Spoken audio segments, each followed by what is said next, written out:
in this fight against corruption in the system, in as much as they are the ones that are being used to do this corruption, do you think they want to fight against it? Okay, before this time, I've told you that the youth need to rise up to their expectation. Okay. What I mean by this is this. Youth, please, don't be lazy any longer. Look for something doing. Don't rely or don't base on white-collar jobs. Don't rely on politicians. Look for something doing. Let me tell you something. Like let me draw you back to when I said when I talked about SMEs. Okay. There are several SMEs going on. You might not know, like the one River State government is doing through their RIV something. They give out small loans. Okay. They give out loans ranging from 50,000 to 100,000 to 200,000, depending on your ability and your capability, what you want to do, depending on what you have in mind of doing. These are avenues for youth to participate. There are so many other programs that NDDC is doing. There are so many other programs that federal government is doing. Key into these programs. That will keep you busy. That will make you actually have a focus of what you think or what you feel you can do for yourself. Don't be relenting on politicians. Don't be hoping on people coming to deliver you. If they fall back to these politicians, they will be used. So that is why the FCC chairman is saying, my friends, people should rise above board. People should come on board so that we'll fight this thing once and for all. So that people should make impact towards fighting this corruption so that it will end once and for all. So the youth have a lot of tasks to do. They have a lot of things to think about. They have a lot of things to reason. They should jettison the idea of having it today and tomorrow you'll still be suffering. Okay, thank you very much, Vice Senator. So you talked about the River State microfinance agency. Of 50 to 100,000 there. Well, I want to get from you what business idea, SME, that small business idea that can be generated from 100,000 naira. I've gotten a case, reports where a particular organization donated mini buses to this individuals, and this particular person said that people were selling it at the particular location where they were donated to. They were selling, the individuals were selling the beneficiaries that they got. I mean, they were selling the stools that those items that they got to someone else to keep this money. They end up not utilizing this amount or this items has been given to them. But I just wanted to get your thoughts about what you talked about, the 100,000 naira case. What kind of business can someone generate with 100,000 naira? Okay, let me tell you something. I'm not a youth. I'm above. You're still a youth. You're still a youth. But I'm not a young youth. Because I'm sure the Economic and Financial Crime Commission is actually calling on the whole Nigerians, not just the particular set of people. But the youth, we are the future of the generation. Like we are the future when our fathers are weak to take those leadership, we are the ones to succeed them. I think that was why they were referring to us. Okay. But you are also a youth. Okay. You can fall into that space. Okay, yes, I fall into youths. Yes. But however, I'm not a young youth. We have categories of youths. By age. By age, yes. We are advanced youths. We are advanced youths. Okay. So the younger youths, if you give somebody 50,000 naira, somebody can make a turnover through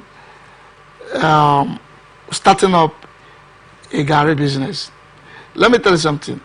A business of Gary is now about 20,000 or thereabout, 21,000 or thereabout. If you go to Ilele market and get 2 basin, I'm going to Rumokoro to sell it as a youth. Within 2 hours, you're done selling 2 bags of Gary. 2 bags of Gary, yes, within 2 hours. with 50,000. Yeah, with 50,000, less than 50. That 2 bags of Gary is less than 50,000. We're estimating 20. Is it the bags or the basin that they sell? Basin, that's what I'm telling you. Basin. Yeah, Okay. two basin of Gary. Yes, it's less than 50,000. Yeah, it's less than 50,000. Okay. So if you have 2 basin of Gary, Okay. and you come to Rumokoro market to make gain of 5,000, Okay. if you sell it, if you use rubber to measure those small rubbers, Yeah. that will buy for between 3,500 or 3,035, 3,300. Okay. By the time you sell it, you make a gain of 4,000 naira. You go back again. It's turnover. What we're talking about is turnover. You must not and wait. then you use the gain for transportation. No. You don't even need to go to Lele market. All you need to do is call a vendor and say, vendor, I'm at Rumokoro market. How much is one basin now? They say it's 21,000. Okay, I'm sending you 21,000. Delivery is 1,000. I don't even understand. As they're delivering with other people's goods, they're also bringing your goods down. You can as well buy loiloi, what they call loiloi, fufu. These are where you can start as a youth. You don't need to wait for 1 million naira, 2 million naira, 3 million naira before you think about opening a big shop. Okay, so that's a baby step, like. Yeah, baby step. You're building up. I know people who started with even 20,000. Today they are millionaires. Okay. All you need is patience. All you need is endurance. I don't even understand. Endurance and perseverance. So that as you're going, you keep pushing. You keep pushing. But now you know you're a big man. Okay. Do you actually agree with the Economic and Financial Crime Commission that the youth are vulnerable to this crime? That because anybody can actually cause crime. We were talking about the police sector, about checkpoints and then extortion. There are lots of sectors in the country that because this crime thing is a personal thing. It's not it's an individual thing. It's not, you can't say this particular organization all they do is crime. You know, it's an individual thing. It's a decision. Just like you get to a particular organization and you want to do something and they're saying you have to pay for something you're supposed to get to be done for you. You know, so do you think that it's a youth's responsibility to come into place with the Economic and Financial Crime Commission to tackle this crime that's been going on, or it's a general thing that has to be put in place into all sectors of the country? The truth about it is that the system in Nigeria is not working efficiently. Okay. If the system works efficiently, all these things will go in smoothly. Just like you mentioned, maybe while in school, you go to meet a registrar or maybe assistant registrar to stamp your school fees receipt. Somebody will say, nah, bring 100 naira there. I don't even understand. These are the things we're talking about. They are all corruptions we're talking about here. But the duty of the youth is rise up above board, see to the end of all these things. If I'm a youth and I go to somewhere to collect my maybe identification letter or collect whatever that will aid me to something, and he says I should bring money, and I will say I don't have money. By the time 2 of us say we don't have money, 3 persons say we don't have money, it will become a norm, and people will now know that these people have started resisting this thing that is called corruption. Okay. So I think the youth should rise up to their feet to ensure that this small corruption stops. Okay, so when you go to get something done and they ask for money and you say you do not have money, so in certain cases, oftentimes you don't get granted of that particular thing you want. Don't you think that would coerce you to want to rub their palm by the particular thing they are asking for, just because you want to get that done for you? I just laid an instance where I said, if 3 persons resist and the 4th person comes to resist, Okay. it will put a stop to those rubbish. But where you rub the palm of the person, it means you're also in support of such corruption going on that